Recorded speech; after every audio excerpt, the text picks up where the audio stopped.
salut tennis et bienvenue dans cette dernière vidéo du calendrier de l'Avent pour cette année 2024. Et d'habitude, je conclue toujours le calendrier de l'Avent par une conclusion où je résume dans la dernière vidéo tous les concepts qu'on a vus depuis vraiment le début, donc les 24 dernières vidéos.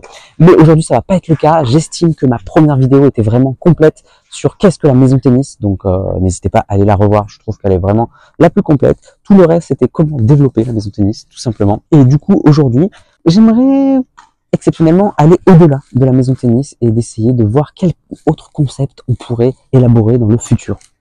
Donc, j'ai déjà parlé hier du global tennis que vraiment j'aime. Et aujourd'hui, j'aimerais aller encore au-delà.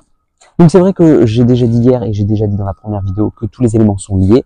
Technique, tactique, physique. On fait la maison tennis pour pouvoir se la représenter, pour pouvoir essayer de la travailler. Mais concrètement, en vrai, dans la réalité, tout est lié. Il me faut du physique pour avoir une bonne technique.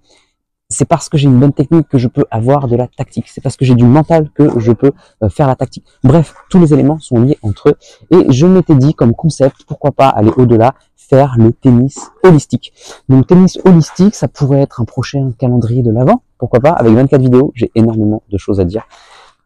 Aujourd'hui dans cette vidéo, je vais rester sobre et faire quelques idées comme ça qui me viennent à l'esprit en improvisation. N'hésitez pas à me mettre dans les commentaires si vous avez d'autres idées pour la construire ensemble. Ce serait vraiment génial. Donc à chaque fois que vous avez une idée, n'hésitez pas à me le mettre dans la vidéo. Ça me ferait super plaisir. Donc tennis holistique, qu'est-ce que ça pourrait être? Première étape, en fait c'est pas la première étape, c'est juste le fil rouge de l'ensemble du tennis holistique.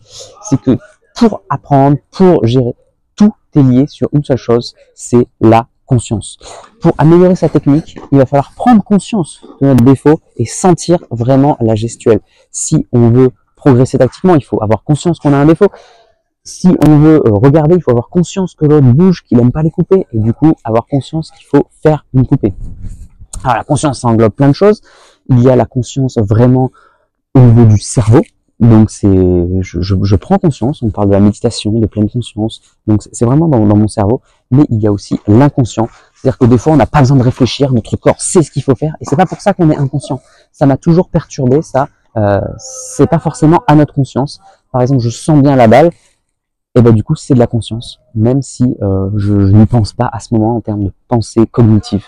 Donc par contre, si je comprends rien du tout et que je ne sens pas le problème, là, c'est de l'inconscience. Donc, première étape, premier fil rouge de ce tennis holistique, ce serait vraiment la conscience. Ensuite, la maison tennis est basée vraiment sur deux piliers très forts, le corps et l'esprit, qu'on a décliné ensuite en 4, général et spécifique. Revoyez la première vidéo.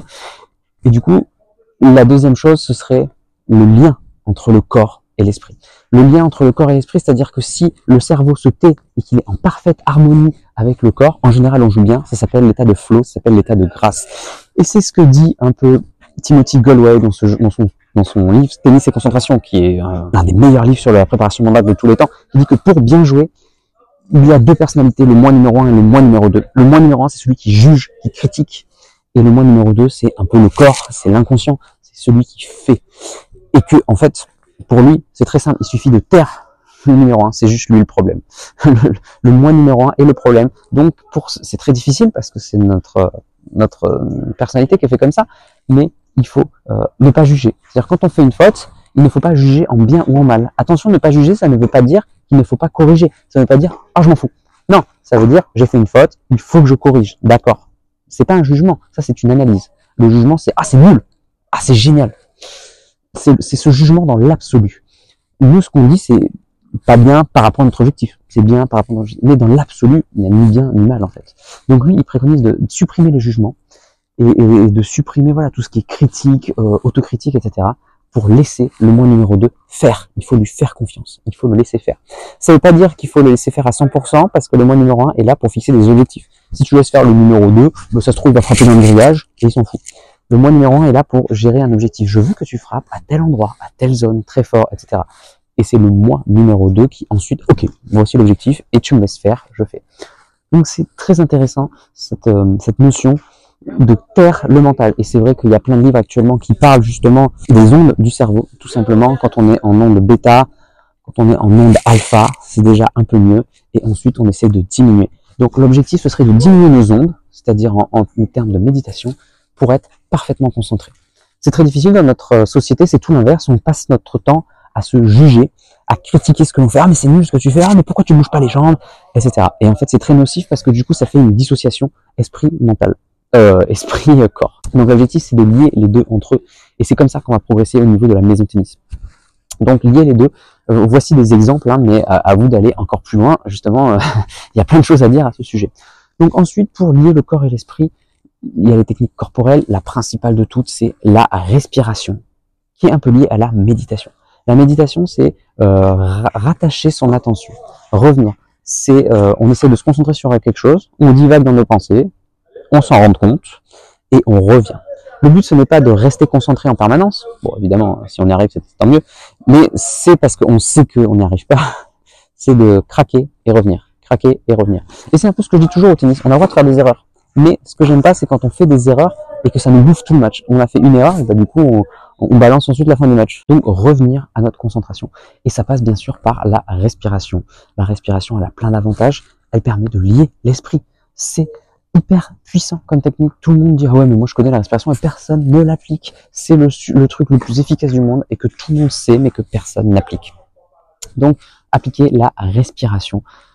Et en plus il y a plein de bénéfices au niveau du corps, hein, bien sûr, le fait de respirer lentement, on peut gérer l'énergie, bref, il y a énormément de choses à dire sur la respiration. Là encore, il y a des livres entiers hein, sur la respiration quand même, on se dit bah c'est juste respirer quoi. Bah en fait non, c'est beaucoup plus puissant que ça.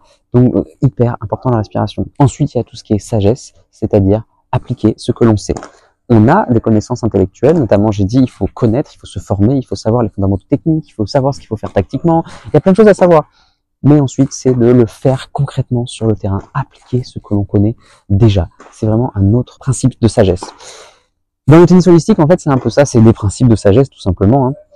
Et ensuite, moi, ce que j'aime bien aussi dans le tennis holistique, ce serait les techniques de symbolique. Symbolique, c'est quoi? C'est tous les mots qui correspondent à un état physique ou mental, et ben on peut l'appliquer à l'autre domaine. Je trouve ça génial. Donc, je vous donne des exemples, mais il y en a plein. La posture. La posture, et ben en fait, il faut une bonne posture au tennis. Et quand on prépare, au final, si on fait un arrêt sur image, c'est une certaine posture, la technique.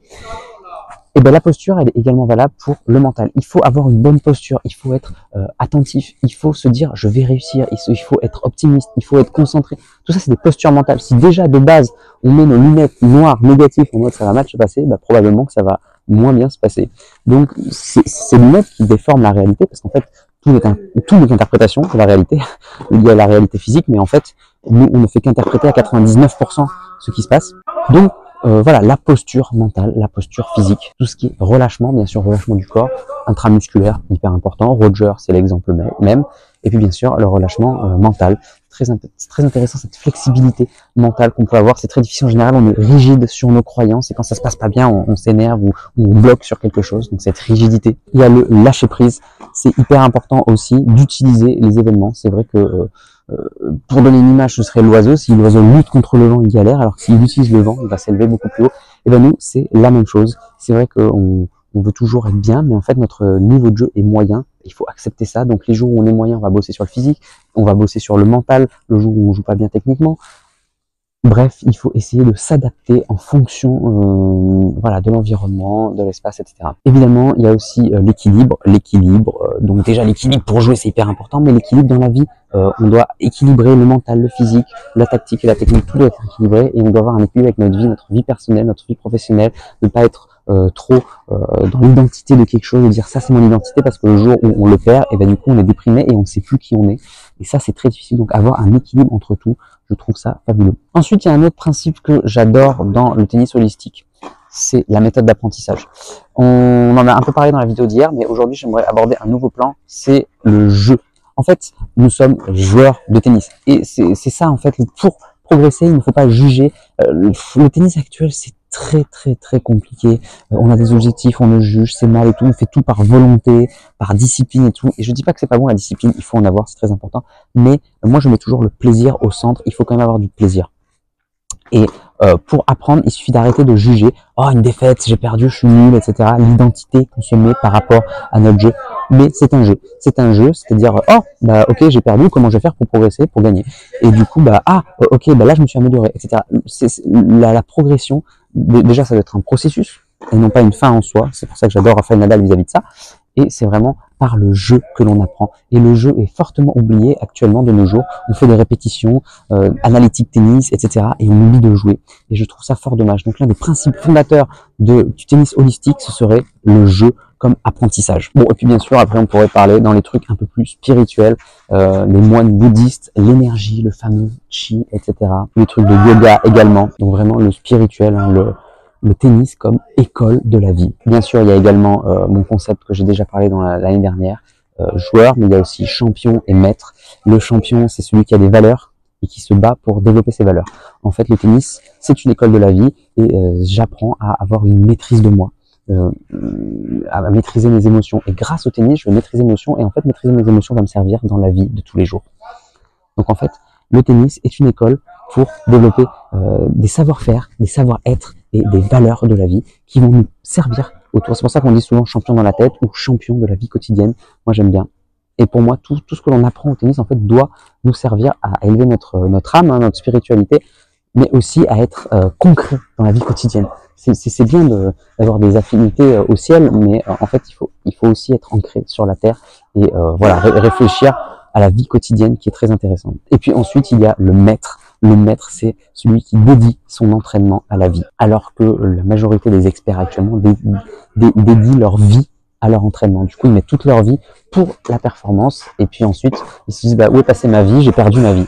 Là, c'est l'inverse. C'est je mets tout l'entraînement du tennis dans ma vie, au service de ma vie, afin de me développer. Et il n'y a plus du tout d'enjeu de victoire, défaite, tout ça c'est dépassé. On est sur un autre paradigme qui est la coopération et plus du tout sur la compétition. Pour moi, la compétition, c'est de la coopération. Si je joue face à un adversaire qui voit mon point faible de revers et qui va me jouer tout le temps sur mon revers, et bien en fait c'est mon enseignant, c'est mon professeur, c'est mon maître. Il me dit attention, tu as un point faible là. Et du coup, ah ouais, je vais progresser en revers.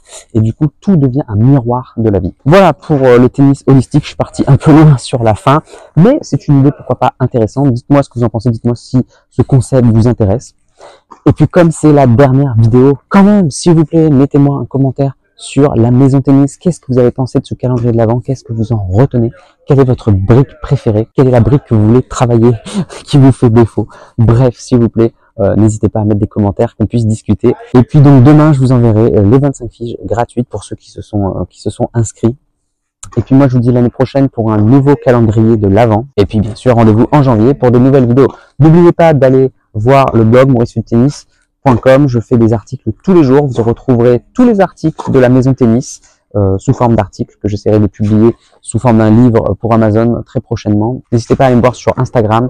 Je montre un peu tout ce que je fais. Et puis si vous voulez me soutenir, n'hésitez pas à aller sur Tipeee, me donner un don, même 1 euro, ça me ferait plaisir comme cadeau de Noël. Ça me ferait super plaisir, moi qui me suis tout investi pour ce calendrier de l'Avent, faire une vidéo par jour. Voilà, je vous remercie infiniment pour ce calendrier de l'Avent. Les calendriers de l'Avent, ça me tient toujours particulièrement à cœur, même si c'est le plus difficile pour moi. Faire une vidéo par jour, c'est extrêmement difficile. Il y a tout le montage à faire, il y a toutes les idées. Il faut tout que je fasse un peu en impro, car j'ai pas le temps de passer des heures à réviser, à peaufiner. Il y a quelques faux raccords. C'est vrai que j'ai tourné les dernières vidéos un peu plus tard que les précédentes. Allez, moi je vous souhaite de joyeuses fêtes de fin d'année, tout simplement. Et puis je vous dis, on se voit à la rentrée. Allez, en attendant, n'oubliez pas, allez jouer au tennis. Développez votre maison tennis, progressez et surtout faites-vous plaisir. Ciao. Si tu es encore là, c'est que soit tu es très motivé, et dans ce cas-là je te félicite, soit que tu aimes ce que je fais. Dans tous les cas, s'il te plaît, laisse un commentaire pour donner ton opinion et soutiens mon travail, soit en partageant les vidéos, c'est important pour l'algorithme, soit en allant sur Tipeee.